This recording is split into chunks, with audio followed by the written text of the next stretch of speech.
ओम पूर्णमदः पूर्णमिदं पूर्णात् पूर्णमुदच्यते पूर्णस्य पूर्णमादाय पूर्णमेवावशिष्यते. So welcome to our weekly session on Bhagavad Gita. We are in chapter 18. We will proceed from verse number 12 onwards. Now what we saw in verse number 11 was very clear. Let us see that once again. In verse number 11, Lord Krishna said that anybody who has a body, he cannot abandon karma completely. He has to perform certain karma. Otherwise, he cannot live in that body because the body requires certain karma to be performed, and therefore it is essential for him to undertake certain karma. But then he can abandon the karma karma and he can abandon those karmas which are prohibited. But certain karmas which are essential to be performed for maintenance of body, he has to perform those karma. Now the same thing was mentioned in chapter 3 verse number 5, where he said, निसंदेह कोई भी मनुष्य किसी भी काल में क्षण मात्र भी बिना कर्म किए नहीं रह सकता, क्योंकि सारा मनुष्य समुदाय प्रकृति जनित गुणों द्वारा परवश हुए कर्म करने के लिए बाध्य किया जाता है. Now that is another dimension of karma. It is not that you only maintain body, but you are also forced by the nature, by the prakriti, to perform certain karma. So the karma is an essential ingredient of human life. We have to perform karma. The only thing is what karma, in what quantity, with what intention, that is the only issue. But you cannot avoid karma. Now let's go to verse number 12. कर्म फल का त्याग न करने वाले मनुष्यों के कर्मों का अच्छा बुरा और मिश्रित फल उनके मरने के पश्चात भी होता है, किंतु कर्म फल का त्याग कर देने वाले मनुष्यों का कर्मों का फल किसी काल में भी नहीं होता. Now this is very profound statement that those who are doing karma with the intention of some desire or some expectations, then they will have the outcome of those karma not only in this world, but if they are not completed in this world, then they will have it even in the next birth. That cannot be wiped out. Let me give you an example how the time impacts on the outcome of karma. For example, somebody takes poison in good quantity. Now the action will result in his death immediately. Somebody takes poison in a small quantity, then he may not die, but he may become weak and may die after 5 years, 10 years, because his body would be slowly affected adversely by the poison. Now, the time impacts depends on the quantity of karma. The time will impact how it will result in the outcome. Let's take another example. Somebody abuses me. Now I have many options. I may just ignore it. I may abuse him right away. I may just, wait for an opportunity to abuse him at the right occasion, where he is insulted in front of many people. So the option I have, uh, actually implies that the karma fal can be at any time in the future, depending on circumstances. So he can get the outcome right away. He can get after a few years, and he may not get it at all in this life. And then he will carry that karma forward in the next life. So this karma balance is like the balance in a balance sheet of a business firm where you carry the assets and liabilities and then you open your new accounts with those assets and liabilities. Precisely in the same way, we open our new life with the assets and liabilities which we carry forward from the last birth. So, this is why Lord Krishna is very clearly re emphasizing that you cannot get rid of the outcome of your karmas if they are being done with the intention of outcome. Then, even if you don't get the outcome in this birth, you will get that in the next birth. So you cannot avoid this. So this is what he says. But then he says in the next part, किंतु कर्म फल का त्याग कर देने वाले मनुष्यों को कर्म के फल का किसी भी काल में प्रत्युपकार नहीं होता. मतलब उसको कर्म का फल he will not generate the result of his karma if he has actually given up the outcome of the karma in the very beginning. So this is what he has emphasized, that we should give up the outcome of the karma as soon as we engage in the karma. We do our karma, but we do not worry about the outcome. So this is actually the expansion of Karma Siddhant with greater detail. This Karma Siddhant was explained in chapter 3, but then because Arjun asked him a question, कर्म संन्यास और त्याग का पृथक पृथक अर्थ बताइए. Because of that question, Lord Krishna is expanding it further. Go to verse number 13. हे महाभाव, संपूर्ण कर्मों की सिद्धि के लिए ये 5 हेतु कर्म का अंत करने के लिए उपाय बताने वाले सांख्य शास्त्र में कहे गए हैं, उनको तू मुझसे भली भांति जान. Now Lord Krishna has referred Sankhya philosophy earlier also. He said in chapter 2, chapter 3 and also now. He is saying that there are 5 elements which are associated when you do an action. There are 5, I would say, combinations, not combinations, the 5 different independent forces, they act together to make that karma possible.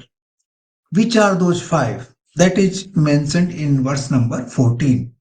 So let's go to these 5, then we will understand them individually with some detail. Now verse number 14. इस विषय में अर्थात कर्मों की सिद्धि में अधिष्ठान और कर्ता तथा भिन्न भिन्न प्रकार के कारण एवं नाना प्रकार की अलग अलग चेष्टाएं और वैसे ही 5वां हेतु दैव है. So there are 5 things here. अनुष्ठान, कर्ता, करण, चेष्टा and dev. Now what are these 5?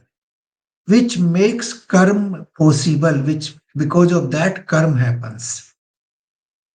Now adhisthana is basically the human body with reference to the place and time.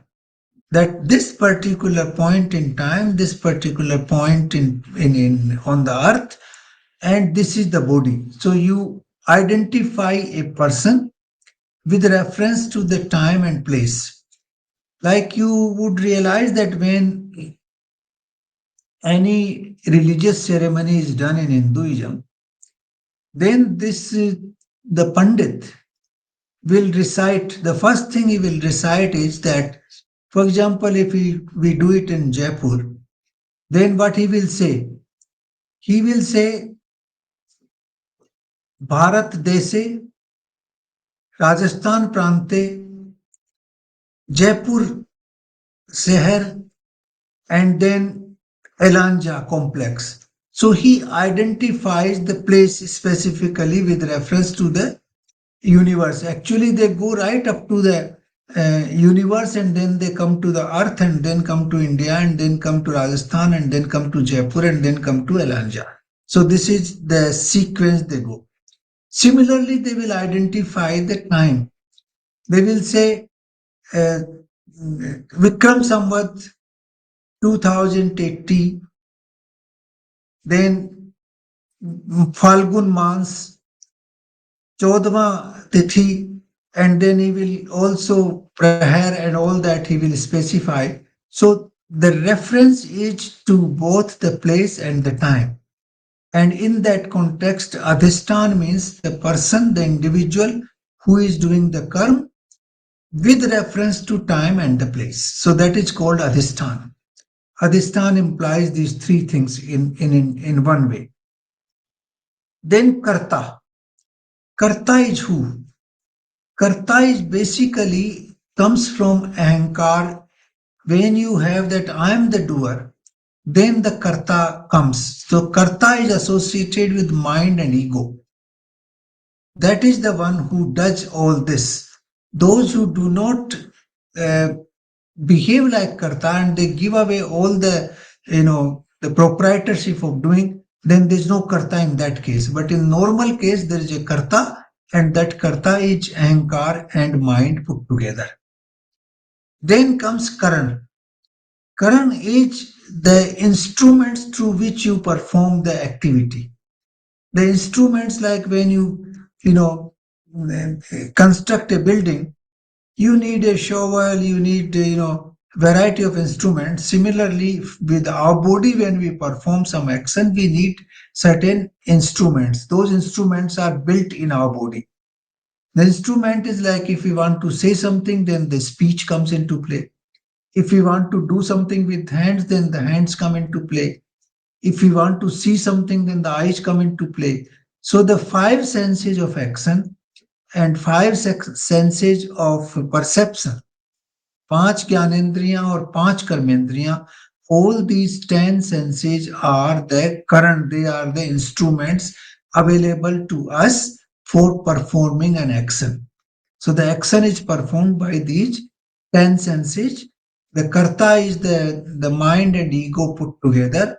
The body is the adhistan. Body with reference to the time and place is the adhistan.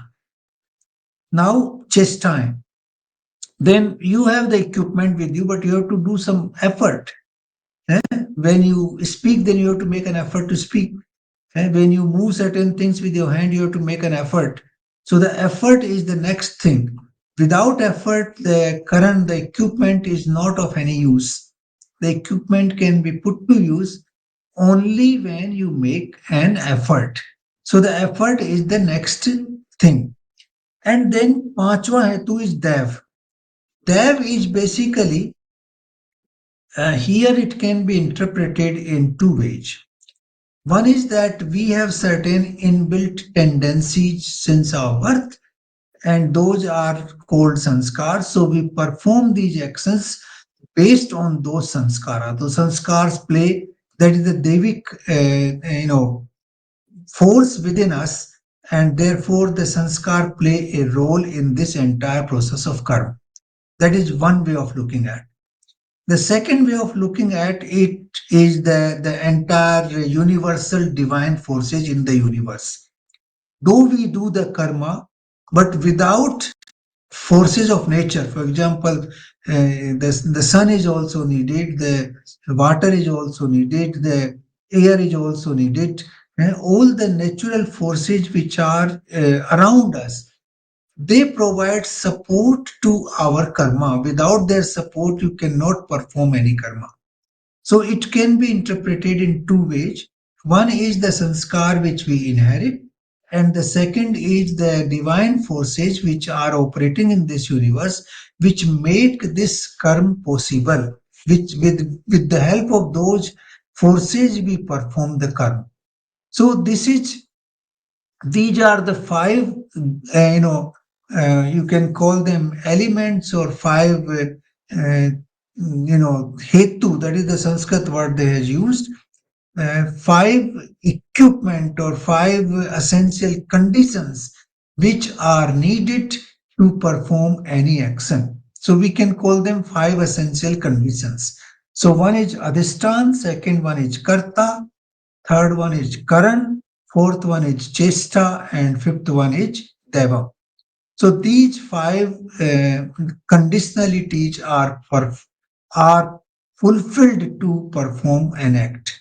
So this is what is a great analysis how we perform a karma. This is a science of performing karmas which has been explained in this verse number 14. Now, in this context, I would like to go slightly deeper on two things. One is that we have what we call, if we look at this whole entity, the universe which exists around us, it has two things. There is one thing which is constant, which is eternal, which does not change or depreciate. That is called Purush or Chaitanya. It remains unaffected. It's like Akash, completely unaffected. In Akash, you construct a building, you demolish it, it remains the same way. If you construct a building inside Akash, there's outside Akash, it doesn't matter. When you demolish it, also the Akash is there, inside, outside, everywhere. So the Akash remains unaffected because of all these constructions we do, all the aeroplanes that fly, and all the sound systems which pass through, and all the missiles that go through, all the rainfall which come, the Akash remains unaffected.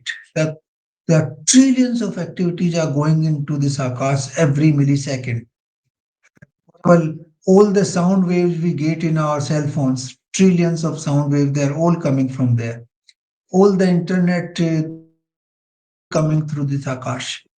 And at the same time, your remote control also works, and the rains also happen, and the winds also blow in this Akash, and the sun heat comes, and the sun cold comes, and you construct a city and you demolish a city. All that comes and goes, Akash remains unaffected. So that is Purush is exactly like that, even more suksham than Akash. So the Purush remains unaffected, irrespective of what comes and goes. The people come and go, and various species of life come into being, and they live their variety of activities they perform, and then they die. All those actions which we see in this universe are happening in that consciousness, but consciousness remains unaffected. So that is one part, Purush. The second is Prakriti. Prakriti is constantly changing, exactly opposite. While the Purush is completely unchanged, eternal, and non-depreciable, but Prakriti is constantly undergoing change. It cannot remain static at all, not even for a millisecond. So here there is totally opposite components which form this universe, the Chaitanya and Prakriti. Whenever this consciousness which is there in our body, as explained by Lord Krishna earlier in chapter 7, that uh, the Parashakti and Aparashakti, Parashakti gives us the Chaitanya, the consciousness. Aparashakti is the external power which gives the eight elements. That is, you can call it Akash, Vayu, Agni, Jal, Prithvi, Man, Buddhi, and Ahankar. These are eight elements which come from Aparashakti. So these eight elements are Prakriti. Prakriti is made of these eight elements. Now, when this consciousness is associated with these eight elements in our body system, then we will have desires, and we will have attachment, we will have moha, we will have mamta. So that attachment of consciousness with these eight elements of Prakriti, which are changeable, If that attachment remains, then you are performing a karma. If that attachment is not there, you are able to segregate the consciousness from the prakriti. When the purus is separated from the prakriti, then you are not performing any karma, you are only performing a kriya, or you can call it a lila. Then you are not doing any action which will have consequences. Action and consequences are possible only when this chaitanya or consciousness is in the company of 8 elements of nature. If it is not in that company, then you will not perform a karma. Let me give you a practical example. Now, a lot of politics is going on in the country because of the forthcoming elections. Now, if somebody is associated with BJP and a court verdict comes against BJP, then that person will feel very bad because he is associated with BJP. That association gives him the feeling of badness. If a positive outcome comes for BJP from the court, then he feels happy. So this happiness and unhappiness comes because of his association with a particular party. Similarly, if somebody is associated with Congress or any other party, if something is happening against that party, he will be unhappy. If something is happening in favor of that party, he will be happy. If take another person who is not interested in at all in politics, he doesn't care. He will not be affected at all. He doesn't care. All this is going on, but he remains unaffected completely. I know many people who are not concerned with what is happening. They don't even see the news. So they are not affected at all. So this is how this karma and kriya thing works. The karma happens and the outcome comes only when your purus, that is your chaitanya, when your consciousness is in association with prakriti, the 8 elements of prakriti. If it is not in association, then he is only performing, the body is only performing kriya and no karma is formed. And if the karma is not done, then no seed is formed. And when the no seed is formed, you are not supposed to come back on this earth again. No rebirth is possible. So this is what we have to understand this. Jab actually the same thing has been explained in different words in verse number 9 of chapter 3, and let us see that also, because that's a slightly different interpretation but very interesting interpretation again. uh, Now verse number 9 says of chapter 3, यज्ञ के निमित्त किए जाने वाले कर्मों के अतिरिक्त दूसरे कर्मों में लगा हुआ मनुष्य कर्मों से बनता है. Now we understood yajna. When you are converting your action into yajna, that you are performing all the actions without any desire and in accordance to the law of the nature and in accordance to the prescription of the shastras, then that is yajna. Now, if you perform yajna with all these 3 elements, that they should be in accordance to the law of nature, accordance to the approval of the shastras, and without any desire for an outcome, then that becomes yajna. Now, if you are performing yajna, then you are not impacted by the karma. But if you are going beyond yajna,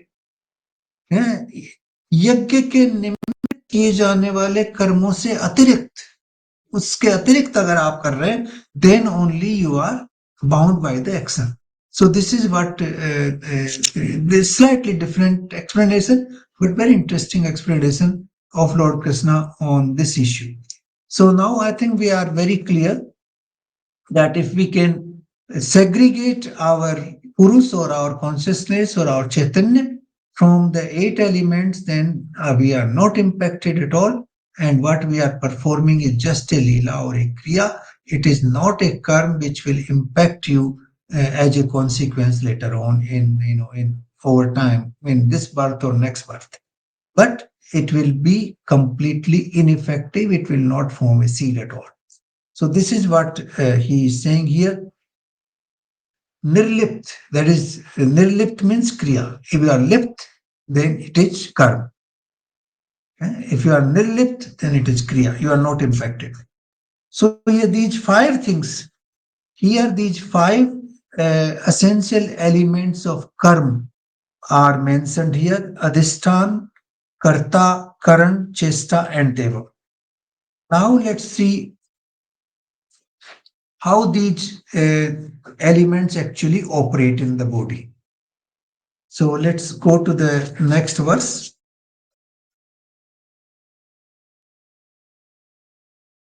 Verse number 15. मनुष्य मन, वाणी और शरीर से शास्त्रानुकूल अथवा विपरीत जो भी कुछ कर्म करता है, उसके ये पांचों कारण हैं. These are the five important regions or five important components for performing an action, whether you do it with your mind, with your words, vani, or with your body. You can perform action with in three phase. You think in your mind, you think of taking a revenge against somebody or killing somebody or hurting somebody. So that is in the mind, man se. Then you speak good of someone, you speak ill of someone, and you use your vani, you use your words to express. And then you can use your body. You can even engage in a duel, you can engage in a fight, you can, slap somebody, or you can help somebody. So all that. So these are the three methods through which we perform karma. That is man, vani, and sharir. So we understood this, the five essential elements of performing an action and three ways of doing that action. This is very scientific analysis, like we do in management theory. And similarly, here, this is the theory of managing our own body system, how we manage, how we understand the system. So, yeah, in any of these three varieties, that is man, vani, or sharir, whatever action we do, we have to take help of those five components which we talked about earlier. Okay. Now verse number 16.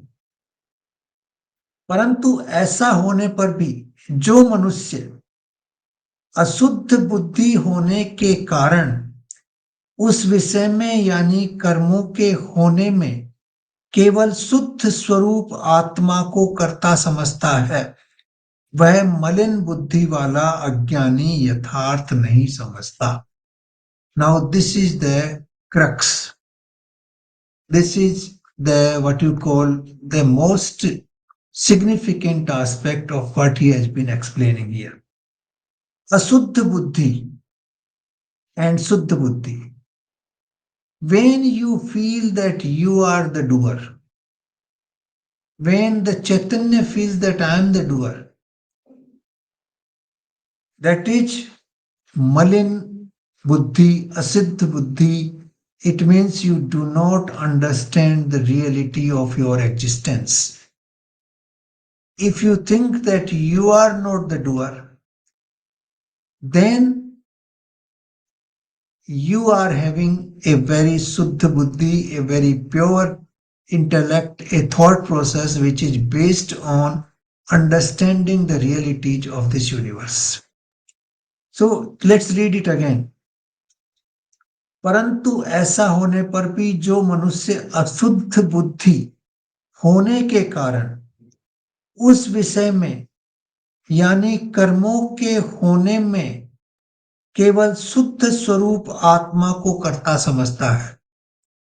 When he understands that Atma is the doer because of his Asuddha buddhi, because of his impurity of his intellect, because of his poor understanding of the functioning of the whole existence, then ऐसा वह मलिन बुद्धि वाला अज्ञानी यथार्थ नहीं समझता. It means he does not know what he is doing. So this is the crux where we have to understand that uh, the every action has three results, that is nist, anist, and misrit. That is good result, bad result, and mixed result. That is one thing. Secondly, you cannot avoid doing minimum activities because you have a body. So, in order to survive, some activities have to be done from the body, some action is needed. That is the minimum that you have to do. Okay. The third is that you need five essential conditions to perform an action, that is adhistan, that is karta, that is karan, that is chesta and dev. So these are the five equipment that are given to you, and then you perform karma in three variations, that is man, vani and sarir. You perform your action through mind, through words and through your body. So this is the analysis of how we perform our karma. Now, if you will get the outcome of karma only if you are presuming that your chaitanya, yourself is involved and doing this work. Then you will get the outcome of karma. But if you believe that this karma is happening on its own in the natural process, then you are not doing karma, you are doing kriya. So let's have go back to another verse in chapter 3, that is verse number 28. Now, verse number 28 says like this: परंतु हे महाभाव, गुण विभाग और कर्म विभाग के तत्व को जानने वाला ज्ञान योगी संपूर्ण गुण ही गुणों में बरत रहे हैं ऐसा जानकर आसक्त नहीं होता। गुण ही गुणों में बरत रहे हैं, इसका मतलब क्या है? The meaning of this is that the 8 elements, that is आकाश, वायु, अग्नि, जल, पृथ्वी, मन, बुद्धि और अहंकार, these 8 elements are, they have qualities, gun. This is prakriti, and prakriti has triguna. So all these 8 elements, they keep indulging in action and inaction and against action, reaction, whatever happens. So if you believe, if you firmly hold the view, if you are able to isolate yourself and believe that all the actions are happening because of these qualities of the natural forces in you, and you are not the doer, then you are isolated, you are separate, and you are not doing any action. This is what verse number 28 also implies, that all the actions गुण ही गुणों में बरत रहे हैं, that is all the qualities of nature are interacting with the qualities of nature, and that is why all these actions are happening. Nothing else. The Chaitanya, the consciousness is not involved in any action anywhere. If you come to that conclusion and if you firmly establish that in yourself, then you will not be performing an action. So, this chapter 18 till now, what we have seen, is a further explanation of chapter 3 because of the questions asked by Arjun about karma sannyas, how the karma and sannyas are related, how tyag, karma and sannyas are correlated, how they can be segregated. Explain me in greater detail. That is what Arjuna was telling Krishna. And because of that, we are getting more and more intricate explanation of the entire process of karma. And actually, that process is very helpful for us to refine our own conduct because we get a thorough analysis Like when you analyze a property of a particular composition matter in the nature, then you identify that this particular matter has so many ingredients, so many elements, and each element has so much quantity in this particular matter. For example, you analyze oxygen, what it has. Then you come out with, say, okay, it has hydrogen and it has water, H2O. The two parts of hydrogen and one part of oxygen, then it becomes water. So you analyze water, two parts of hydrogen, one part of oxygen. Similarly, here we are analyzing our different constituents, how they function when we actually perform a karma. When we perform a karma, then these are the forces which act within us, which a great analysis has been given here. And if we are able to segregate the Chaitanya, the consciousness, from the eight elements of nature, then we are only performing Kriya. But if we are associated with those eight elements, then we are performing karma and then we will be affected, as I gave you the example of different political parties.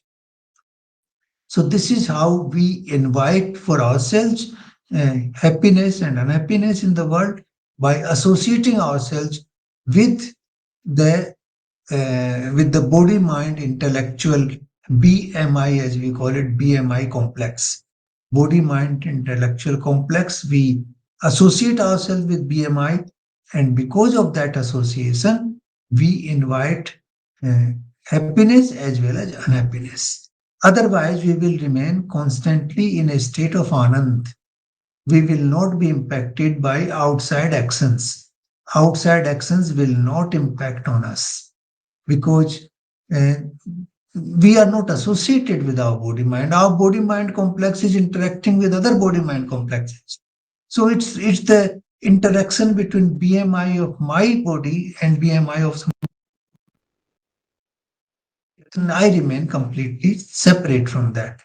If we can come to that state, then we are not performing any action. And that is what Lord Krishna is telling Arjuna, that don't indulge too much into this BMI, because BMI has separate properties, it has its own functioning, and you are pure consciousness, you are not part of that BMI. Actually, the BMI has become part of you because you have the qualities of association right now. You are closely associated with it. If you divorce yourself from that, then you will not be impacted at all.